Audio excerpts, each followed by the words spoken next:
Hello friends, let us now learn some important points about the classification of wound closure and healing. So, if you see the classification of wound closure and healing, first and foremost is healing done by primary intention.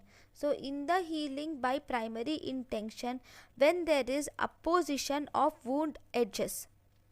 So primary intention is that if there is a surgery and you have made an incision and now you have opposed the incision completely properly, then it is called as healing by primary intention.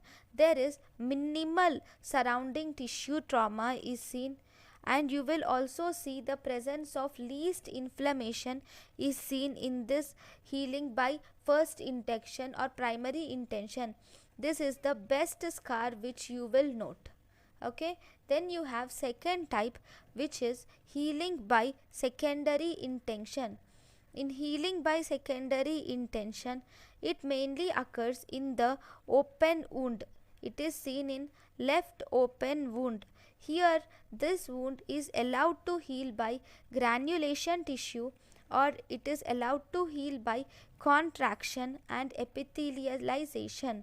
So this wound is allowed to heal by granulation tissue, contraction and epithelialization.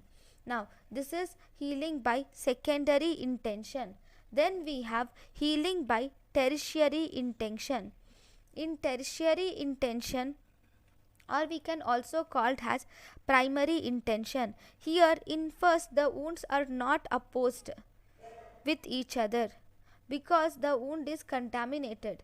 If these are the two sides of the wound, they are not opposed because the wound is contaminated. Once the contamination is decreased, inflammation is decreased, only then you can do delayed closure is done. So because of that, we call this as delayed primary intention or secondary intention.